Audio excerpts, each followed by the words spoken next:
हाय दोस्तों, कैसे हैं आप सब। आज जिस मूवी को हम एक्सप्लेन करने जा रहे हैं उस मूवी का नाम है BMG, जो 2016 में आई थी। चलिए देर न करते हुए मूवी की शुरुआत करते हैं।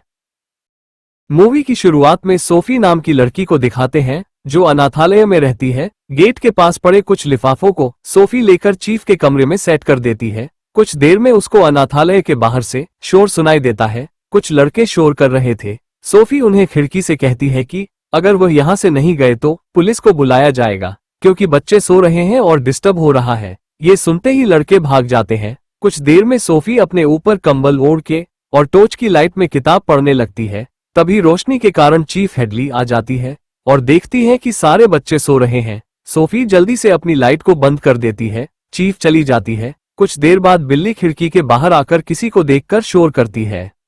बिल्ली की आवाज से सोफी अपने बेड से उठकर खिड़की के पास आ जाती है और देखती है कि बहुत बड़ा हाथ कूड़ेदान को उठा रहा है। सोफी उसे देखकर डर जाती है।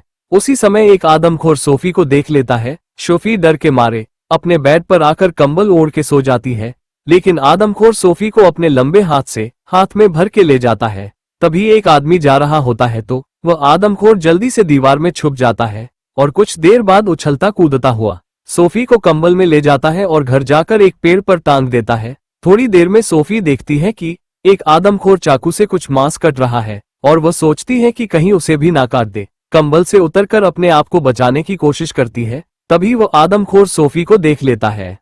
आदमखोर को महसूस होता है कि सोफी बचना चाहती है। आदमखोर कहता है, तुम यहाँ से नहीं बचकर जा सकती क्योंकि तुम्हारे पंख नहीं है, और सोफी को फ्राई पैन में डालकर ले जाता है। वो देखती है कि वहाँ बहुत बहुत बड़े फल है। सोफी पूछती है वो कहाँ पर है, ये कौन सी जगह है। आदमखोर बताता है वो आदमखोरों के देश में है। सोफी को यकीन नहीं होता है। तभी घर के बाहर से कुछ आवाजें आती है। सोफी पूछती है यह आवाज है कैसी है। आदमखोर खिड़की से बाहर सोफी को दिखाता है तो और भी बहुत सारे आदमखोर आ रहे होते हैं जो उससे भी बड़े बड़े थे। ये देखकर सोफी डरकर आदमखोर से कहती है वो उसे न खाए। आदमखोर कहता है वो उनकी तरह नहीं है, वो तो बस उनके लिए खाना बनाता है।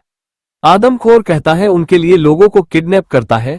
आदमखोर हमदर्दी जताते हुए कहता है सोफी के माँ बाप उसे याद कर रहे होंगे। सोफी कहती है उसके माँ बाप नहीं है, वो इस वजह से अनाथालय में रहती है जहाँ की केयरटेकर बहुत क्रूर है। आदमखोर कहता है क्या करती है वो। सोफी बताती है अगर बच्चे मिस्टेक करते हैं तो वह अंधेरी कोठरी में डाल देती है और बाहर से लॉक कर देती है। आदमखोर कहता है वह तो बहुत ही बुरी महिला है। सोफी पूछती है कि उसे यहाँ क्यों लाया गया है। आदमखोर कहता है कि तुमने मुझे देख लिया था, इस वजह से तुम किसी को नहीं बता दो हमारे बारे में। वो उसे यहाँ ले आया। वो नहीं चाहता था कि और भी आदमखोर सोफी की वजह से खतरे में ना आ जाए। थोड़ी देर में आदमखोर सोफी को आराम करने के लिए ऊपर डलिया में बैठा देता है। कुछ देर में आदमखोर एक शीशी में नीली चमकती चीज देख रहा होता है। सोफी पूछती है इसमें क्या है। आदमखोर कहता है कि इसमें सपने हैं। जो भी उसे पीता है उसे इस तरीके का सपना दिखाता है जिसका डर उसके दिल में होता है। सोफी कहती है कि मैं सपने नहीं देखती है और उसी समय सो जाती है। कुछ देर बाद दिखाया जाता है कि आदमखोर एक जगह से दूसरी जगह जाकर दूसरे सपनों की बोतलों को बनाता है जिनके कलर अलग अलग है। कुछ देर में सोफी जाग जाती है और अपने आप को बचाने के लिए वहां से भागने लगती है, लेकिन कुछ दूर ही जा पाती है कि एक दूसरा आदमखोर आ जाता है और सोफी को पकड़ लेता है। ये देखकर सोफी शोर करती है, सीधे आदमखोर से मदद मांगती है। वो सोफी को नजरअंदाज कर देता है क्योंकि उसने सोफी को पहले ही चेताया था और सोफी ने उसकी बात नहीं मानी। वो आदमखोर सोफी को खा जाता है, लेकिन थोड़ी देर में दिखाते हैं कि सोफी उसी डलिया में है और जिंदा है। वो उससे पूछती है ये क्या था, मैं कैसे बच गई। आदमखोर बताता है कि यह तो एक सपना था। अगर तुमने यहाँ से भागने की सोची तो तुम्हारे साथ ऐसा हो सकता है। कुछ देर बाद आदमखोर हरी बोतल टेबल पर रखता है। उसे देखकर सोफी पूछती है यह क्या चीज है। आदमखोर बताता है एक इसका नाम भांग है। तभी सोफी नोटिस करती है कि उसके बुलबुले ऊपर जाने की बजाय नीचे जा रहे हैं। सोफी आदमखोर से ये बात पूछती है ये क्या मैटर है। आदमखोर बताता है कि अन्य आदमखोरों को ऊपर जाते बुलबुलों की बजाय नीचे जाते बुलबुले ज्यादा पसंद है। यह उनको डकार लाने में मदद करते हैं और ही पादने में भी मदद करते हैं। पादने वाली बात सुनकर सोफी कंफ्यूज होती है और हंसती है, यह क्या बात हुई। तभी एक का दूसरा आदमखोर रेनबो वहां आ जाता है और सीधे आदमखोर से दोस्तों की तरह बात करने लगता।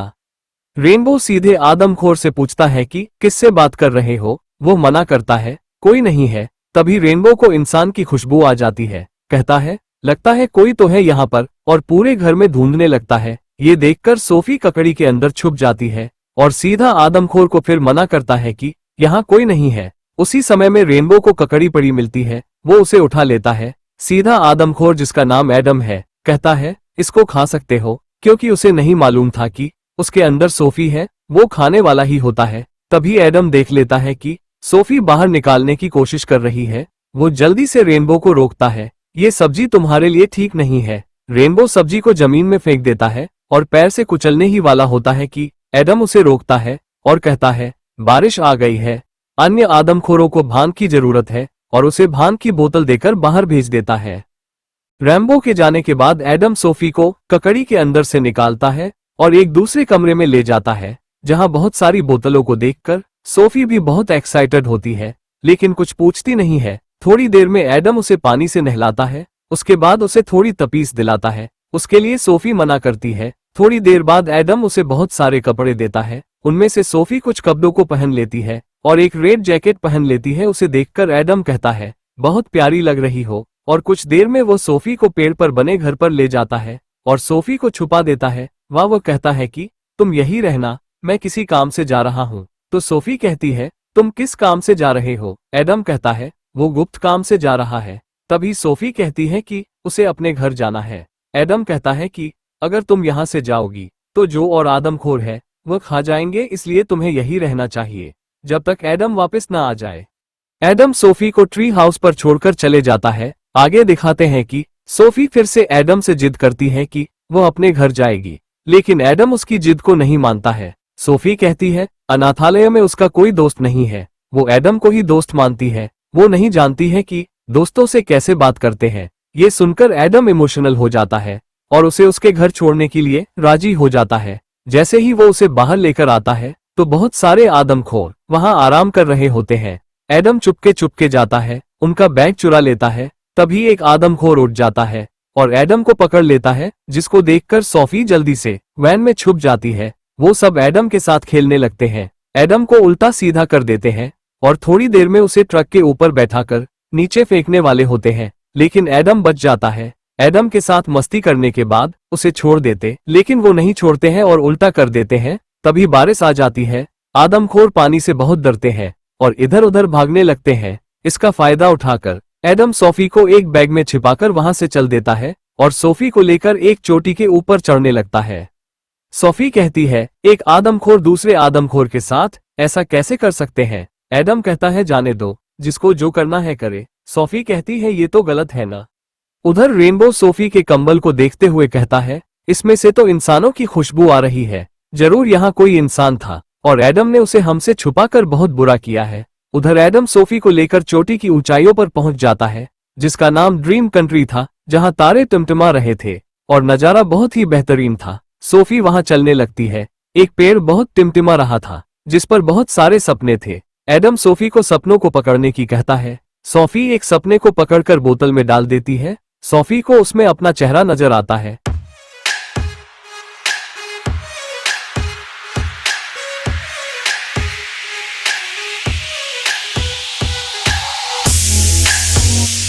कुछ समय बिताने के बाद सोफी और एडम शहर में आ जाते हैं, जहां एक लड़का सो रहा होता है। सोफी कहती है कि इसको ले आना जरूरी है क्या। एडम कहता है ये सपना देख रहा है। एडम उसके सपने को धड़कन के रूप में सोफी को सुनाता है, जिसे सोफी बहुत खुश होती है।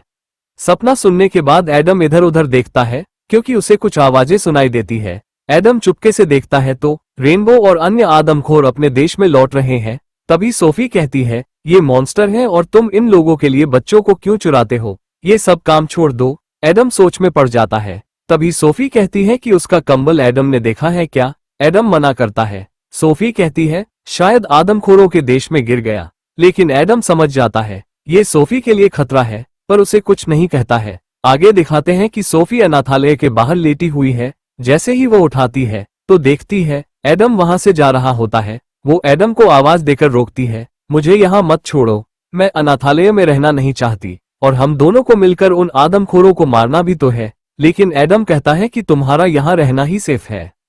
एडम कहता है कि पहले जो हो चुका है वो उसे दोबारा दोहराना नहीं चाहता। सोफी कहती है मेरी समझ में कुछ नहीं आया, क्या हुआ था? एडम बताता है उसने एक लड़के को यहाँ से चुराया था, उसे लड़के को आदमखोरों ने देख लिया और उसको खो गए, वो इसके लिए जिम्मेदार है। वो उसे उसके घर पर पहुंचाना चाहता था लेकिन पहुंचा नहीं पाया। जो लाल जैकेट सोफी ने दूसरे दिन पहनी थी वो उसी लड़के की थी। वो कहता है सोफी को चोट नहीं पहुंचने देना चाहता है, इसलिए यहाँ छोड़कर जा रहा है। सोफी आदमखोरों के देश में जाना चाहती है लेकिन एडम बिल्कुल तैयार नहीं था और वहां से जाने लगता है तो सोफी उसके पीछे पीछे आने लगती है और कहती है कि वो लड़का जरूर काया होगा, लेकिन वो डरपोक नहीं है। पर एडम एक नहीं सुनता है और वहां से चल जाता है। सोफी वापस अनाथालय में आ जाती है और अपने बेड पर लेटकर सोचती है कि एडम तो सब कुछ सुनता है और वो सुन रहा होगा। बालकनी में आकर चारों तरफ देखती है और वहां से कूद जाती है। तभी एडम उसे बचा लेता है, अपने साथ ले जाने का फैसला करता है।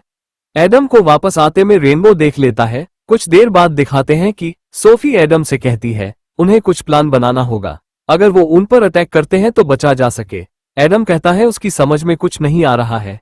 तभी एडम को महसूस होता है कि कोई आ रहा है और वो सोफी को जल्दी से छुपा देता है। थोड़ी देर में रेनबो व उसके साथी आ जाते हैं और एडम से कहते हैं कि उसने हमसे इंसान को छुपाया है और हमें बता दे कहां पर है। वो एडम मना करता है। रेनबो अपने साथियों के साथ सोफी को घर में ढूंढने लगता है।